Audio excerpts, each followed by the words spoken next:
Anchor Pradeep Machiraju గురించి ప్రత్యేకంగా చెప్పాల్సిన అవసరం లేదు. బుల్లితెరపై స్టార్ యాంకర్గా రాణించాడు ప్రదీప్. యాంకర్గా రాణిస్తూనే సినిమాల్లోకి కూడా ఎంట్రీ ఇచ్చాడు. మొదట్లో చిన్న చిన్న పాత్రలు చేసిన ప్రదీప్ ఆ తర్వాత హీరోగా మారాడు. 30 రోజుల్లో ప్రేమించడం ఎలా, అక్కడమ్మాయి ఇక్కడబ్బాయి సినిమాల్లో హీరోగా నటించాడు. కాగా తన మీడియా ప్రస్థానంలో ఎదురైన సవాళ్లను, విజయాలను రీసెంట్గా ఓ ఇంటర్వ్యూలో పంచుకున్నాడు. రేడియోలో తన ప్రయాణం గురించి మాట్లాడుతూ, రేడియోలో మనం కనిపించం కాబట్టి బాధలో ఉన్నప్పటికీ ఉత్సాహంగా మాట్లాడే విధానాన్ని గుర్తు చేసుకున్నారు. సరదాగా అర్థమయ్యే రీతిలో మాట్లాడటమే తన లక్ష్యమని తెలిపాడు ప్రదీప్. రేడియో నుంచి టెలివిజన్లోకి మారడం ఒక పెద్ద సవాలని, టెలివిజన్లో నన్ను నేను మెరుగుపరుచుకోవడం, ఎలాంటి దుస్తులు ధరించాలి, శరీరాన్ని ఎలా ఫిట్గా ఉంచుకోవాలి, మాట్లాడే మాటలు, ప్రేక్షకులను అర్థం చేసుకోవడం వంటి విషయాలపై శ్రద్ధ పెట్టాలని వివరించాడు ప్రదీప్. ప్రదీప్ తన కెరీర్లో పిల్లలు, విద్యార్థులు, మహిళలు, దంపతులు, వృద్ధులు, అవసరమైన వారితో చారిటీ ఫండ్ రైజింగ్ షోలతో సహా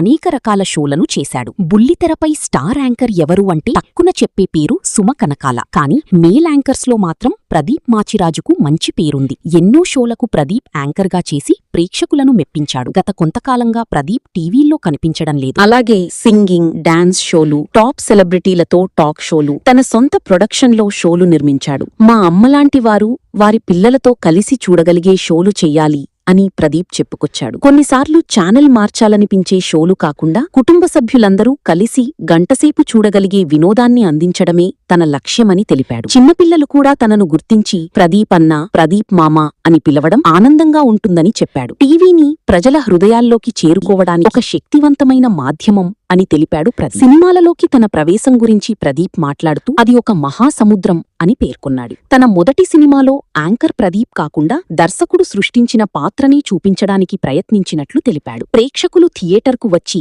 తన పాత్రలో కొత్తదనం చూడాలని ఆయన ఆకాంక్షించాడు. అవకాశాల కోసం తన ప్రారంభ పోరాటాలను ప్రదీప్ గుర్తు చేసుకున్నాడు. రేడియోలో స్థానం కోసం 3 నెలల పాటు రోజూ ఆఫీస్కు వెళ్లినట్లు, మాకు ఓకే అయితే ఫోన్ చేస్తాం అని చెప్పినా కూడా నన్ను చూస్తే మీకు గుర్తుంటుంది కదా అని వెళ్లి కలిసేవాణ్ణి చెప్పాడు ప్రదీప్. టెలివిజన్లో కూడా హైదరాబాద్లోని ఒక లోకల్ ఛానల్లో అనితా ఆప్టీ, స్వప్న ద్వారా ఒక చిన్న లైవ్ షోతో ప్రారంభమైన తన ప్రయాణం బాగా విజయవంతమై గంటకు పెరిగింది. తరువాత జీటీవీ తనను గుర్తించి అవకాశమిచ్చింది. కెమెరా అంటే ఏమిటో తెలియని రోజుల్లో ప్రభాకర్, ముమైత్ ఖాన్, చిన్నీ ప్రకాష్ మాస్టర్ వంటి సీనియర్లు కెమెరా ఫేసింగ్, రెడ్ లైట్ చూసి మాట్లాడటం వంటి మెలకువలు నేర్పారని ప్రదీప్ తెలిపాడు. ఒక అవకాశం కోసం వేల, లక్షల మంది ఎదురు చూస్తున్నారు. నాకు ఆ బాధ తెలుసు. యూట్యూబ్ వీడియోలు, ఇన్స్టాగ్రామ్, టిక్టాక్లు చేసి తమను తాము నిరూపించుకోవాలని, వైరల్ అయితే కంపెనీలు ఖచ్చితంగా గుర్తిస్తాయని ప్రదీప్ సలహా ఇచ్చాడు. తన టైంలో యూట్యూబ్, ఇంటర్నెట్ అంతగా లేవని గుర్తు చేసుకున్నాడు.